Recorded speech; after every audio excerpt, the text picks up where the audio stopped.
Hello, and welcome to Delight and Fright. With your host, I am Kat, and to my side is the lovely Luna. Give him a pageant wave, Luna. Yeah. Hello, everybody.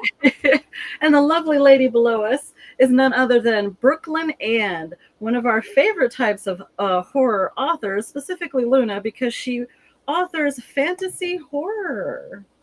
So I Mm-hmm. know Luna is very stoked about this episode. And tonight we're talking about her newest release, Her Haunted Heart, which is part of her The Final Couples 80s horror series. So we're super excited to have you on, Brooklyn. Welcome. Thanks. I'm so glad that you're having me. Yeah, definitely. I've always been a big fan of fantasy and vampires and werewolves and all of that amazing world that people create. Now, growing up, what was one of your movies that terrified you as a kid? Oh, as a kid? No, okay, this is funny. So I saw Nightmare on Elm Street at 2, but Oh, it nice. didn't scare me.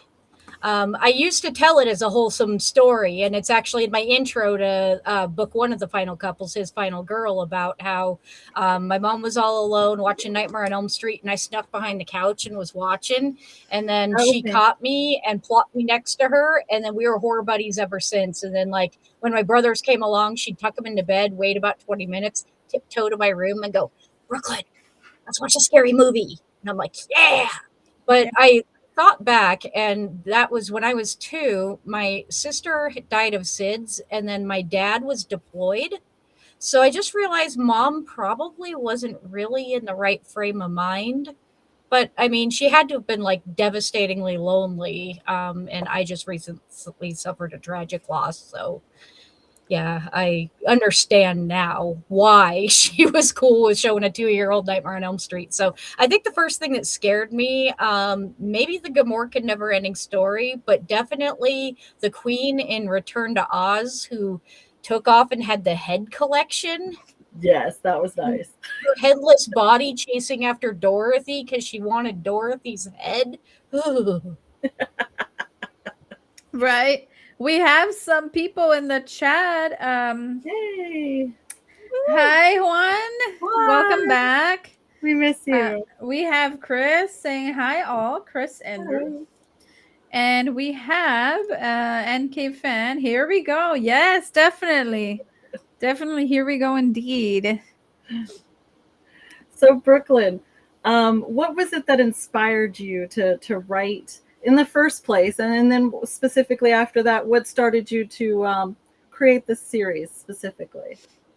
Well, I always wrote little short stories in school and then any creative writing assignment. And then the teachers would be like, you're going to be a writer someday. And I'm like, no, I'm not. I want to. First, it was like, I want to take over the world. And then there was, I want to be a rock star and Of course. all Why not? this. And then I ended up becoming an auto mechanic for a while. And that was good until I messed up my shoulders, unrelated to the mechanic job, except for one time when I slipped on the ice and caught my already injured shoulder on the frame of the car. That sucked. But yeah, so I can't make flat rate anymore. So I can't work as a professional grease monkey anymore, but I still work on my own vehicles. And but with writing, after I lost the job in 2008 because they laid off all the women, had various excuses for that. And then my mom died, and I also am really into romance novels. They used to be my guilty pleasure. Now they're my no shame pleasure. But I was working on. Oh yeah, no. Before that, I'd written. Yeah, I was working on a vampire novel with a auto mechanic heroine, of course, because I she popped up in my head when I was rebuilding the engine of my Datsun 210, and God, she was so angry, and I'm like, "What is up with you?"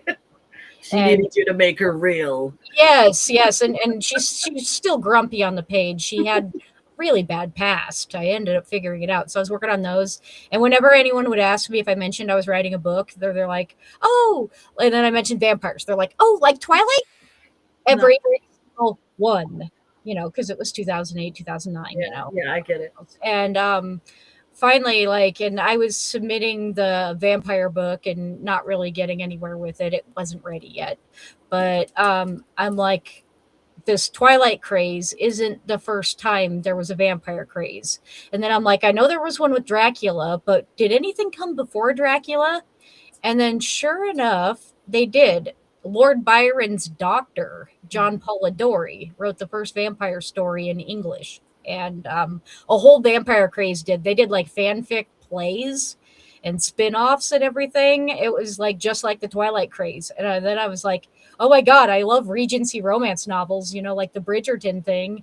And then I'm like, what would that vampire craze do if there was like a real vampire in the nobility? And then I'm like, what if there was a writer chick who wanted to be just like Mary Shelley and Polidori from that infamous night of Lake Geneva when those two stories were born? And it came together, and I wrote Bite Me, Your Grace.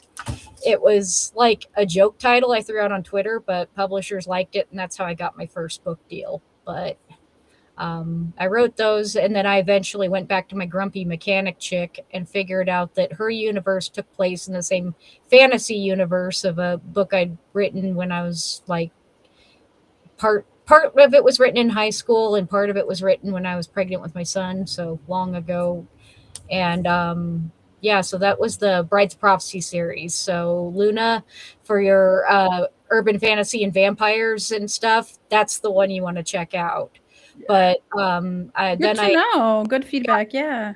And then I got an idea for like a heavy metal romance because like of Dave Mustaine's autobiography and Ronnie James Dio's interviews. So I wrote my first contemporary, No Supernatural. It was very weird writing just basic people.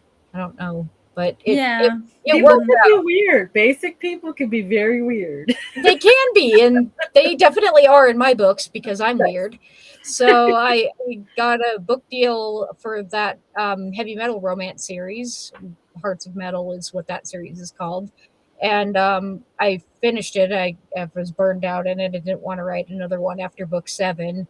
And my publisher wanted another series. And I'm like, horror's my first love. I really want to write horror. But every time I try to write something, the characters fall in love and then it's a romance. And my beloved belated partner's like, well, why can't you do both?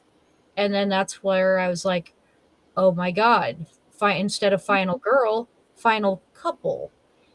And then I flipped a couple tropes, like, they're usually killing the teenager, the stoners, and the ones having sex. And I'm like, I'm going to let everyone having consensual sex live for the most part. Yeah. I mean, except for that one cheerleader and jock I had to. There was a chainsaw. It was fun. Nice. But, and that's that works, right? Having those two different dynamics, both of your final couples, because that's what makes being a couple a good thing. You're different. You don't think alike. Yep. And then they get to defeat the big evil slashers and demons and other things together in each book. How interesting. That is very unique. So if you personally were trapped in a slasher book or film, which iconic final girl would you want to team up with? Definitely Nancy. I wanted to say Alice from Nightmare 4 because, I love her so much. She's like one of the only ones who had like a massive growth arc. And as a writer, I really appreciate that. Yeah. And then when I was 7, I like rewound her preparing for battle montage, and her day, I love that. But Nancy, she sets the traps. She does everything. She's like completely fearless. Got to team up with Nancy. Nice. What about you, Kat? Who would you team up with? Me, it would be Buffy the Vampire Slayer. She's just near and dear to my heart. Her situation, and as it got more dire, and even the seasons people don't like, it kind of spoke to me and what was going on in my life at the time. So I'll always, she'll always be near and dear to my heart. So. I watched the series only a couple years ago, or no, I watched it last year. So the body, with Buffy's mom, after that hit me after losing my mom suddenly. Like, oh yeah, I completely understand. Actually, I don't think. No, I did see that episode once after losing my mom, and I'm sorry for you. Had a different weight. but she's with me all the time. She's right here. Yesterday was her birthday, so she Oh. loved horses. That's why I have her remains in horses. But she got me started in horror, and I've dedicated this podcast to her as well in her honor because she loved Fright Night. That was like her favorite. She's like, "Welcome to Fright Night." Like she would say it better than the guy. So, and then we figured we were putting some words together that weren't taken, and delight, and that's what we did together. We delighted in the frightness, the horror. We had each other, and horror moms are hands down the best. Absolutely, and I could tell that's why you weren't scared at 2, because mom could tell you everything was going to be okay even if the world was on fire, and you believed her, and she was right.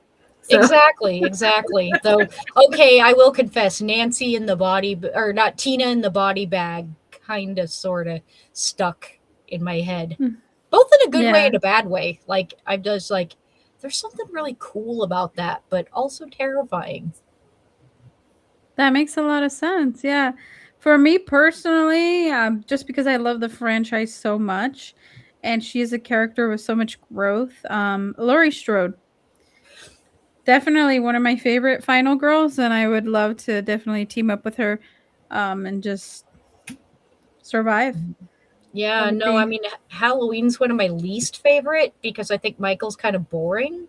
But Laurie, I will watch it for Laurie. Yeah. Again, 2018 Laurie was just god tier. Yeah. Goddess tier. But yeah, with all the traps and stuff she set up in her home and all the I know, it was Nancy energy. Yes, definitely. A lot of that. And it's the amazing actress that created her. No, Jamie Lee is iconic. Actress. Everything, like True Lies. I'm like, fuck yeah.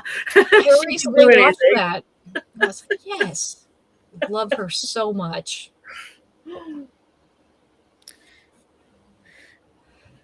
Sorry about the vape. I chain vape on every video appearance. I have social anxiety. Oh, you're and fine. I'm an ex-chain smoker. Me too. Don't worry. I just I don't watch these later. So I don't have to critique myself and tear myself apart, because isn't that what we all do? Yeah. Nobody can stand the sound of their own voice, seeing themselves. Like, why?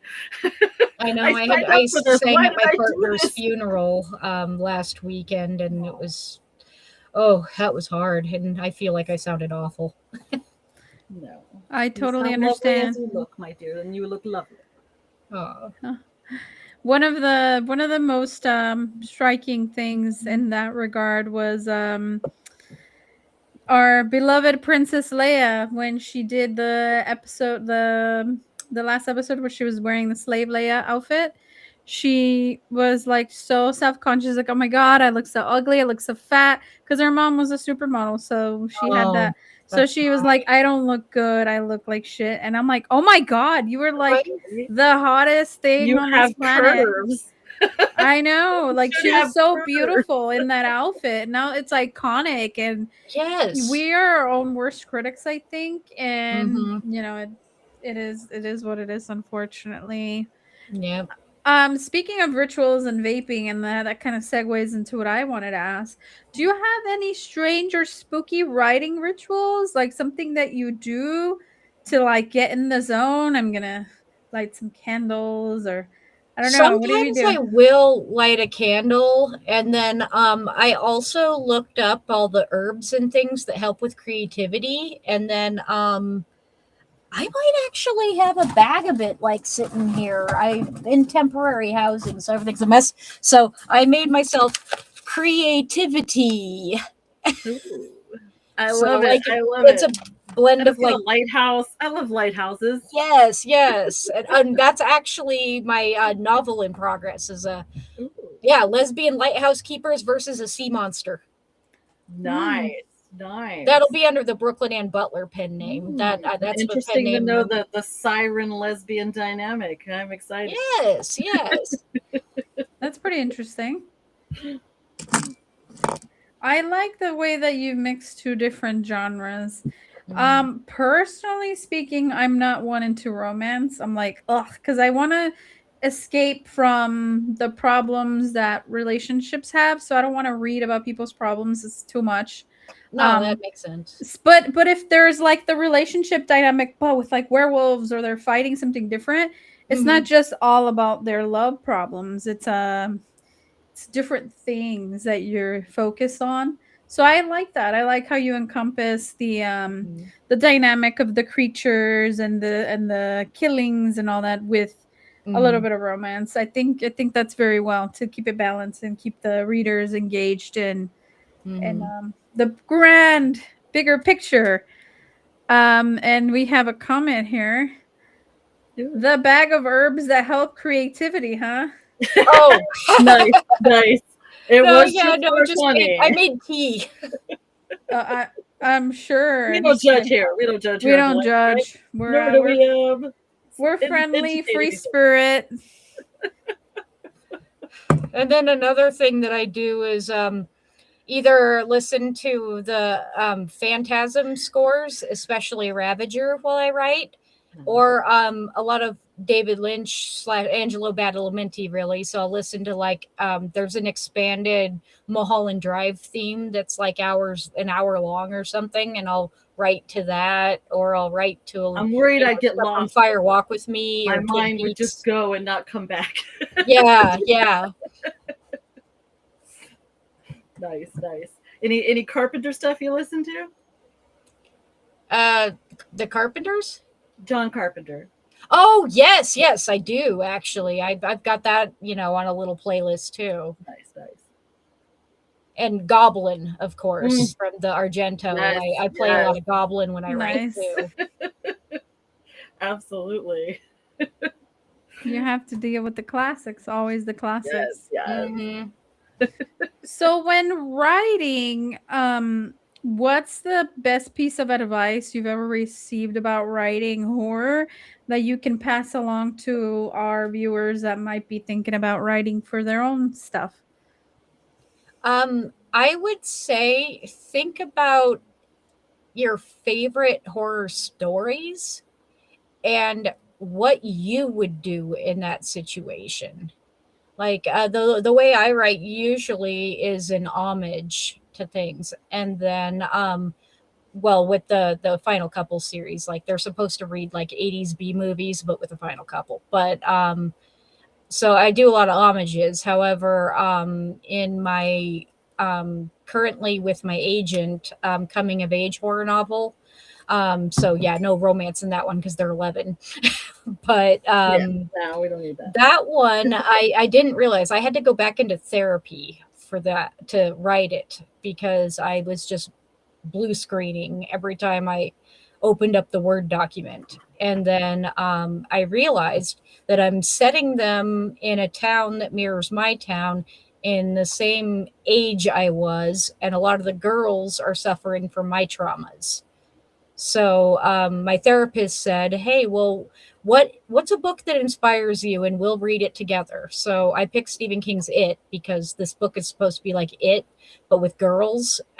There's like no coming of age stories that represent girls like us. It's always like, a slight tomboy and then like a girl who wants to be an actress or supermodel or whatever. And at least one of them's going to have a crush on a boy at like way younger than I had any interest in that.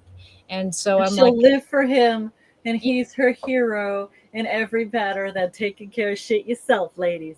Yep. And then like the cringy tween kisses that they always have to put in those, And I'm like, I want to write about girls like my friends and me and what we did. Like we had a one friend's house. We had this haunted house sounds cassette that we'd put in. And because there was often a woman screaming in there, we would pretend that we'd turn off all the lights and we'd pretend that we were going to rescue Paula Abdul. So I definitely put that in the book. I love this game. You want to play it? We got to play this game. Exactly. Yeah, rescue Paula Abdul. Yes. Sure. She's always needing rescuing. She's like that Princess Peach. That poor Zelda has to keep going after. No, exactly. Her. She keeps getting goodness. Well, I don't know about you guys, but I used to play Jurassic Park with my friends. Oh, me too. I was We obsessed. That's we also in would the book. One girl's obsessed with Jurassic Park. nice. We would designate one person to be the dinosaur, and the rest of us would be the humans, and the dinosaur would have to eat the humans and Nice. I chase call us. dinosaur. Did you? Yeah. I always hid. I never got picked to be the dinosaur, but I always hid in the laundry room of my apartment complex. Nobody ever checked the laundry room. And now as an adult, I'm like, did they just say we're gonna play this game and I go hide in the laundry room and they leave me there for like 4 hours just to avoid me? I'm like, Oh, But you're a kid. You just think it's a game. So as an adult, I'm like, did they do that on purpose? those assholes. And they knew I was hiding in the laundry room and they just never came for me. They just never came to Well, like you knew a good place to hide. Come on, I don't see that much in the horror movies. I don't see him going. Right? into the No, I was always laundry a hide and seek champ, and I'm like, girl, hide. right hide and seek champ. room. Yeah, but I'm like, maybe I was the kid that you don't want to find. You're just like, let's just pretend we don't see him, so we don't have to play You with didn't him. want to play their lame reindeer games, anyways. I know, Yeah. right? Yeah, no, you were too cool for them anyway. Oh, Kitty wants a hug. Yep, he's part ragdoll, so he literally gives hugs and he holds hands. Like he'll spoon me when I'm sleeping and like put his paw in my hand. He looks part Maine Coon. Like my Buffy was Right. big kitty like that. So we got NK fan. Karen Carpenter is amazing. Even though we are not talking about her. Nice. Yeah, that was Yes. me mishearing. Nice. So since the theme of cats is on right now and you're petting your lovely cat there. Meow. Besides cats, what's another creature feature that you're a sucker for? Oh, creature features. Yeah, dinosaurs. I had my fellow movie club friend was introducing me to the kaijus, and I'm really much enjoying those guys. Oh, that's hard to see.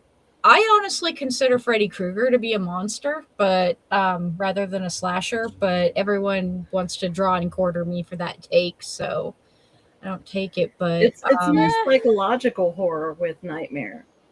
Sharks, Jaws. I Nice. freaking love Jaws. Mom and I watched that like 167 times. I think we watched Jaws more than we watched Freddy, and that's saying something. We were chronic Yeah. rewatchers of many comfort movies. Nice. For me, Jaws. it's the lichens, the werewolves. They scare the shit out of me. That was the first horror movie I saw. Mom was watching it on TV when it aired, The Howling, and I snuck up behind the couch with my brother. Bro chickened out. I stayed. I was maybe like, it was pre-elementary, so I was like 3, 4 or something like that. My brother was younger. Man, we got a lot in common. Absolutely. Your two Nice. souls. Aw.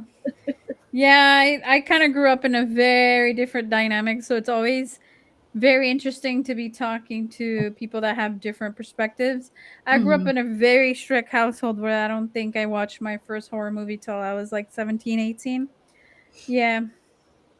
You know, junior, senior year of high school, got into like, I was hanging around with all the goth kids because I was rebelling and I wanted to go the extreme route of what my parents were wanting for me.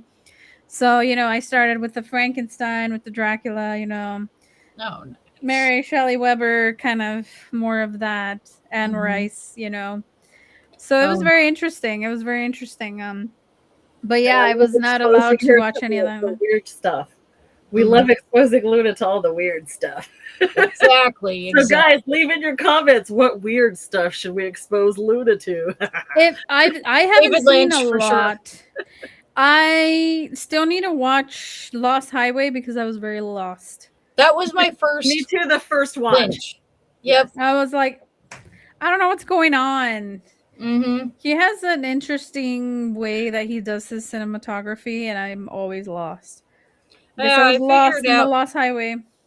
Lost Highway is Mulholland Drive in reverse, Mm-hmm. I basically. prefer Lost Interesting. Highway. Mulholland, That one grew on me it like is a lot. okay. I But probably need to. then the other one that grew on me was Fire Walk with Me. In fact, I rewatched that with ice cream in bed last night after a good writing session. And like yeah, and I think it's because like part of it is like, you're with Laura and bearing witness to what happened, and like so you're not she's like telling you you're not alone, for those of us who had traumatic pasts, and Yeah. some of those of us who also had to like lead a double life as a teen. I definitely did, but not to the extent of her. I wasn't a sex worker and I didn't do cocaine, but I was out drinking and being around, groomed by older men and all that stuff. That's probably what it is because I've only seen it once. Oh, So the first time it was like it's harrowing, too much for me. yeah, it's just one of those type of movies like Requiem for a Dream or Clockwork Orange, amazing movies, but you just can't watch them too many times. You're not just like, I think I'll see Apocalypse Now. That's the movie I want to watch right now. You know what I mean? Exactly. Yeah, no. Now it's become a comfort movie for me, which is weird. So, but Yeah. that last night though, instead of the usual like catharsis and solidarity I felt watching it, I was like noticing the acting, and I'm like, holy crap, Cheryl Lee, like she should have won awards for that. I mean, her performance was so powerful. And then her scream is just the most iconic scream. I do not know why she didn't get cast in more horror movies for that scream alone. But also, she's a fantastic actress. And John Carpenter did cast her in Vampires, but it's like the role he had for her did not match her potential in the slightest. But Yeah. I guess he was focusing more on James Woods, which is not what I would have chosen. Yeah. We watched that movie, I I think, agree. right, Kat? We watched that movie. That was an Yeah. interesting one. But I don't the head know. vampire was kind of hot, though. Not his best work. Not his Let's just best say that. work. There were some entertaining No. moments, some notable moments. But I don't know what my comfort movie would be nowadays. I'm kind of because there's so many movies that I've never been exposed to. Um, I'm just kind of in the exploration phase right now, The where I'm path of like, discovery, which is yes, where you need to be. And it's a good yeah, place to be. yeah. Like I Mhm. am barreling through. Kat will be so proud of me, but I'm barreling through all the Saw movies right now. I still haven't Uh, seen those. yeah, I'm finishing off the series pretty soon. I finish. You don't really need to, Luna. I mean, it's great. I mean, don't get me wrong. Like they're great. It's a great series, but the first few is really all you need to pay attention to. The rest, sadly, they don't really stick to the rules, and that was the whole thing that made Saw scary. There was a way out. If you fought your own demons and did terrible things to yourself, you were able to actually break free. But as the series goes, I think it kind of lost that. Are you noticing that as well, Luna, as you're getting through them? Yeah, and a lot of stuff that doesn't make sense to what sick cancer man wanted.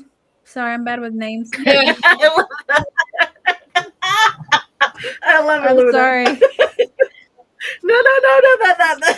That's a good. Sick can- That's a Fuck. Now good because way to explain him. I gave him that Right. nickname, he's gonna put me in one of his fucking games, isn't he? Little fucking shit. But you'll survive it because you're a survivor, Luna. Exactly. No, He won't find you in I the think laundry that's room. yes. Yeah, show me in the laundry room. Fucking shit up. yeah. Or I'll just ask for the instructions again. Can you repeat it one more time? I don't understand. Can you repeat it again? So what do you want me to do again?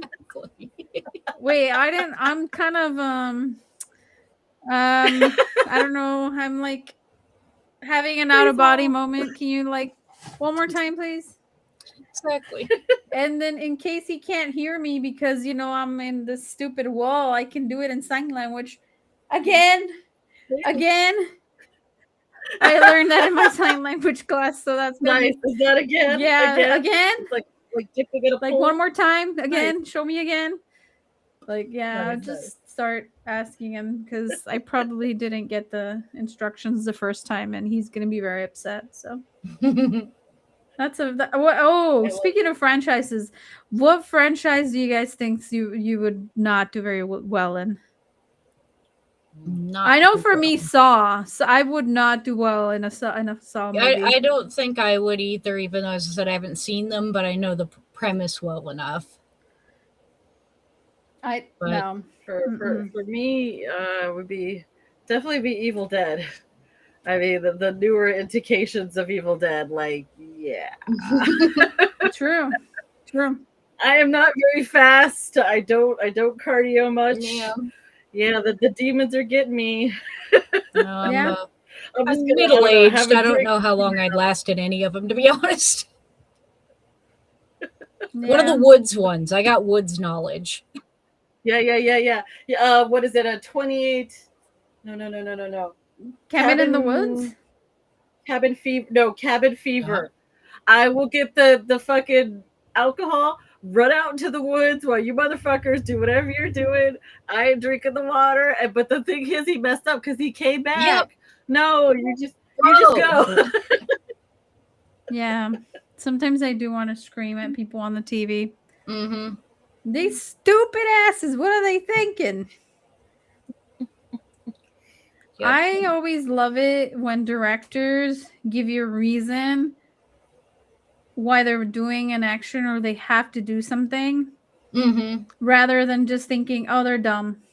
Yep. They're dumb. Because that's lazy writing, to be honest with you. It really is. He's being stupid right now. He's going in the house for no reason. He's stupid. It's like, write a reason why he would go back there. Like, he forgot his girlfriend. Like, what? Like, what are we, like... The cat. Yes. Gotta save the kitty. Just give us something to work with so we don't feel like you're doing lazy writing and we're like, oh, the character's lazy or dumb or whatever. No, that's why Ripley worked in the first Alien. Yeah. Yes. So what recent work horror films have you been into lately, Brooklyn?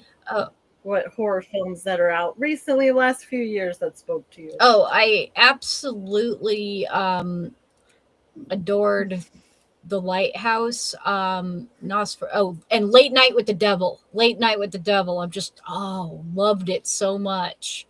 And I saw The TV Glow. That one, I thought it was okay, but it haunted me and stayed in my head. And then I rewatched it a couple times. I'm a big rewatcher if I like something or if something kind of stuck with me. I'm like, even if I didn't like it, but there was something, then I rewatched it. I loved the new Nosferatu.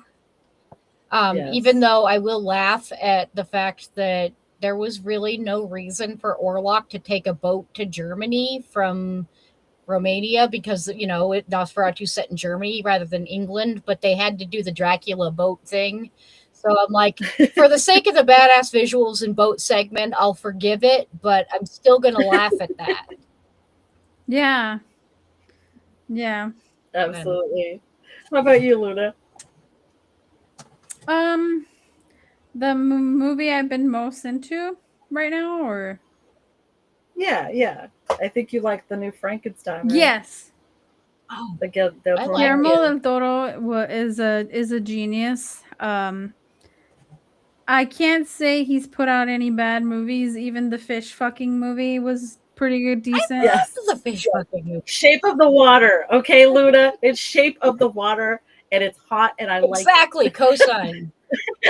And I'm not ashamed. But I personally, even that one, I'm like, it's Guillermo del Toro, so I have to give him a pass. But it was a little harsh for me because I'm just like.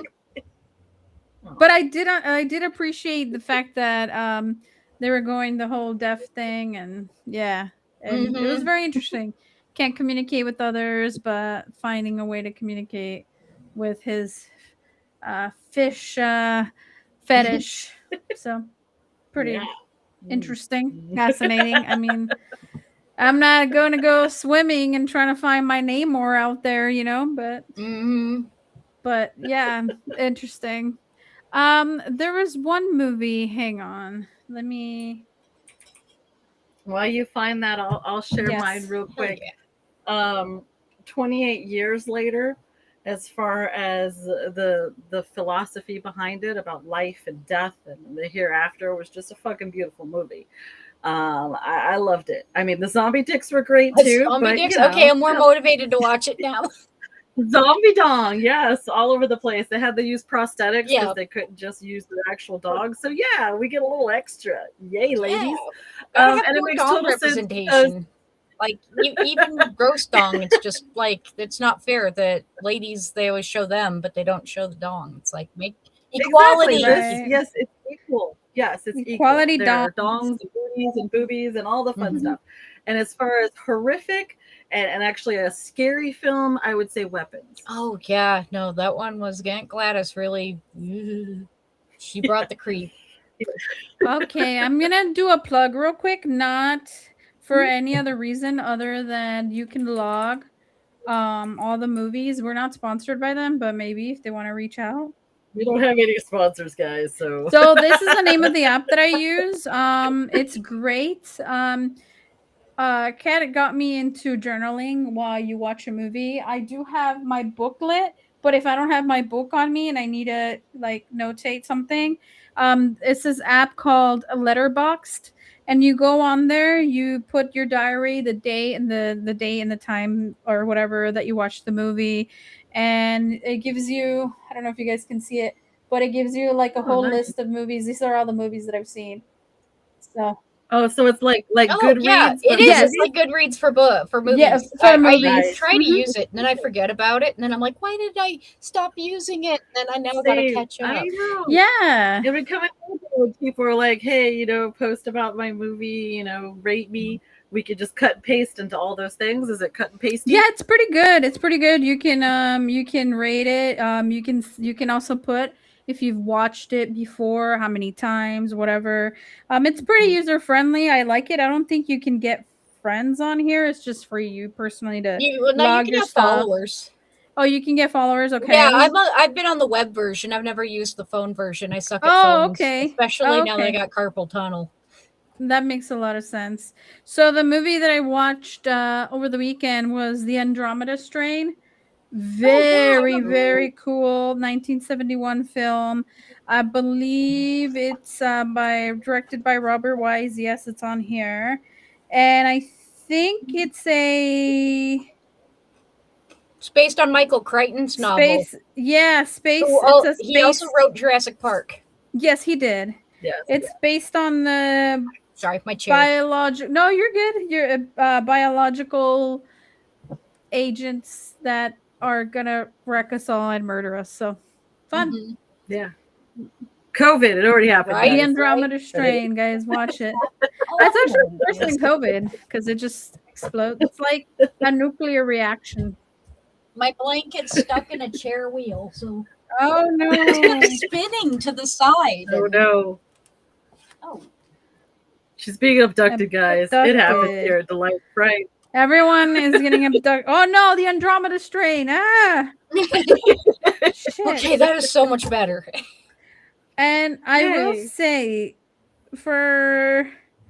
in February, I watched Warm Bodies. I've always wanted to watch it, but I'm like, ugh. Oh, me too. But I watched it, and it was actually really good. I like zombie flicks, and it had good pacing. I was very shocked. I didn't think I was gonna like it. I went with really low expectations, but I wanted to see what the hubbub was all about, and it ended up being okay. It ended up being decent, actually. I still want to watch it. Nicholas Hoult is fantastic. An amazing actor. Yes. Was it Nick Hoult? Yes. Oh, Justice for Renfield, by the way. Yes. Yes. Absolutely. Yes. And he's now Lex as well. Lex Luthor. Right. Oh, sexy beast. Yeah. How can we be so many sexy men in one? What are we gonna do with ourselves, ladies, when the time comes? I guess I don't know. Just why we need to bring a friend. Just to keep us all tamed or And then when the mid tire out, we hook each other up. yeah, keep each other company for sure. Well, I don't have any other questions other than what are you working on in the future? I know you mentioned one book, but what other stuff are you in the works on? Well, aside from the second final couples book, which by the way, they were previously released as the Be Mine series, and then I got the rights back, which was fortunate because I was able to get a better cover because so my summer camp slasher, His Final Girl, like it is a legit summer camp slasher. There is blood and gore and 20 people die gruesomely. But this was the cover. Oh. So then I got Justin Coons. Normally I do my own covers because I'm an artist too, both digital and with other physical media. But Justin Coons' style, I had to hire him.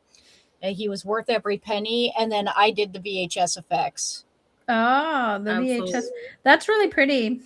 Yeah, and he did the cover for Her Haunted Heart, which comes out. I had to move it to the 29th because they extended my deadline for the next story. I contribute under the Brooklyn Ann Butler pen name.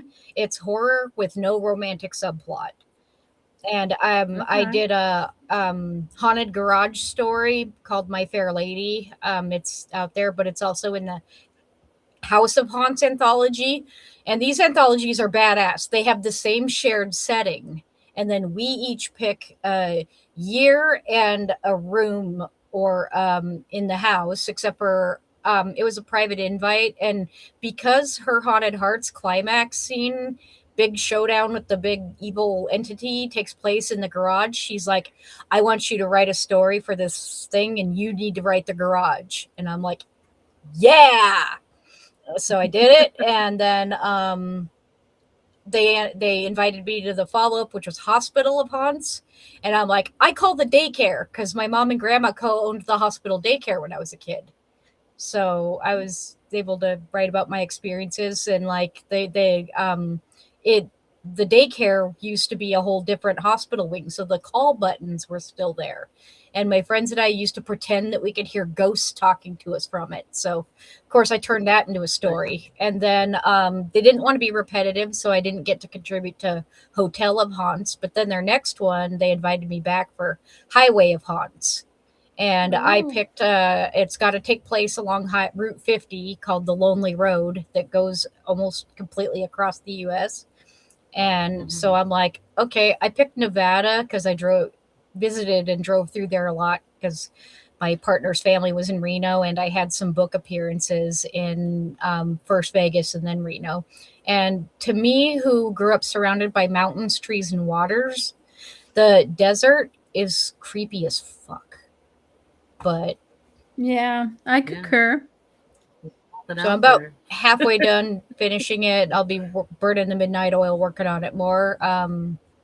And yeah, it's going to be a fun, spooky story with some feminine rage because it seems like these Horror Alone ones have a bit of a feminist twist to them. Like My Fair Lady, the Equal Credit Opportunity Act of 77, I believe, came into play very seriously in the plot of that story. That's what happens, Brooklyn, when you write with your heart. And that's what's funny. Like sometimes I remember I would read my work to strangers, and they would know things about my life of what was going on because of what I was writing. Yep. And that's what happens when you write from your heart, and it makes a difference. It really does. So what is the best way for us to purchase your work, Brooklyn? Where do you make the most profit from your work so we can let our fans know? For what I have in stock, unfortunately, I still got to order more copies of everything. But generally, my web store, which is linked on my website, brooklynannauthor.com. But if not, libraries. Like if you're doing audiobooks or and His Final Girl is coming out in audio really soon. And so, yeah, you can use the Hoopla or Libby app for those, I imagine, when it comes out. And yeah, you could do Amazon, Barnes and Noble, whichever. Yay. And are you able to pull up her page for us, Luna? Yeah, I just Our yeah, fans, just if you I have. just posted the link so they can Yeah, I saw. easily click it. Oh, you the Clicky best. Thank you. clicky. Clicky. All right. And also, guys, if you subscribe to our channel as well, you will be entered to win an autographed photo from Elvira. So make sure you do that. Okay, well, I'm subscribing for sure. I have a whole wall Yeah. of horror. Yes. So here are all the books. And then if I wanted to buy, let's say I wanted to buy this one, I would just click it, right? And Yep. then All the details. buy directly from the Right. Nice. perfect. I like that. So that's your print on demand. I even designed that button myself. Nice. That's very cool. If you can, And I did all those covers. And the Nice. prequel, Tessamini, is free with my newsletter. Oh. And I don't send out newsletters that much, so you won't be bothered. But when I do, there's always freebies, discounts, and there's sometimes giveaways. Ooh. Nice. And I know we hate Jeff Bezos, but if you have Amazon gift cards, why not use it on our lovely friend here? Oh, super speaking convenient, guys. of, I have a better recommendation for people who are on Kindle Unlimited. Ditch it. Get Kobo Plus instead. It costs the same, except for, or no, I think it actually costs less unless you include audiobooks. And if you do, it's like $9.99 a month. But instead of messing with tokens and the weird shit Audible is in, it's just direct. You just listen to it unlimited and don't have to go through any of that. And there's a lot less AI slop, a lot less of those paid ghostwriters mass produced where they take pieces of books and mash them together. Nonsense. A lot less of that on Kobo for some reason. It is on now, Kobo. So if you guys are interested, the link that I showed you guys has a link directly to the Kobo, so you can definitely find it here. Start your trial, or you can even buy the book on Kobo for $4.99 right there, and have it on demand, ready to go. Oh, can you show my horror page? With you go back into books, there's a little hover, and then it drops down, and then it shows horror. On my website. Oh, on your website. Let me see if it'll show. Hang on. Yeah, the one. Here. Ooh, we got Easter eggs. Yeah. Just hover over books, and then there you go, and just go down to horror. Oh, nice. There you go. And that shows all my short stories and from the anthologies and my 2 final couples books, with the other 2 forthcoming next year. God, I love the job Justin did on that cover. This is really pretty. I like this one a lot. I like the skull lady the best. I saw her dancing in my grandma's backyard when I was a kid. So I had to put her in the book. This one's good. I like this one a lot. So, yeah, Evil Bezos won't let me advertise it because too much gore. But I'm like, you got to have a marshmallow impaling somebody's eye. We got to get a Fulci here. Yes. Yeah. And are you on Slasher as well? I want to be. I think I figured out how to get my text messages on my PC. So I'm thinking, I heard that there could be an emulator where I could cast my phone to my PC so that I can type, and then I'll join it. But yeah, I have a lot of trouble with phones. You have standards. You're like, no, I got to be able to use it on my desktop. Touch screen versus I've got my nice big old gaming laptop beast with a but nice see, I have both. Yeah. I have the phone that that's cool. It becomes a tablet. It gets bigger. And you could plug a USB keyboard into it if you needed. Yes. Easy. Nice. Or just Bluetooth it. That's very cool. Very cool. Well, that is all. Next week, let me look at the handy dandy calendar here. Next week, we will be meeting with Paul Brooks and discussing everything that he's got going on with his movies and media. So we are looking forward to discussing with him next week all of that fun stuff going on in the horror space he's coming from. Yay. And also, I'll show Brooklyn this time, Luna, if you don't mind, how we say goodbye here at Delight and Fright. One of our favorite creatures is Cthulhu, the elder god, the sleepy god, which we love to sleep. It's one of our favorite pastimes. But anyways, so we got a little tentacle action. You know, we put a little, like in my lighthouse book. Goodbye here. Yeah. So thank you for joining us, Brooklyn. And as always, it's been a great time here at Delight and Fright. And please don't forget to subscribe to us so you can be entered to win that sexy as hell photo of Elvira autographed for you. Autographed. Can't get better than that. Yeah. Thank you again for having me. Thank you, Brooklyn. It was a pleasure speaking with you, and I appreciate everything you do in the horror community.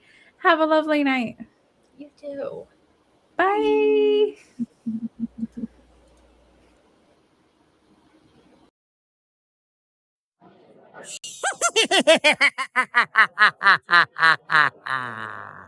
Hello, boils and ghouls. It's your old pal, John Kusier, the voice of the Crypt Keeper.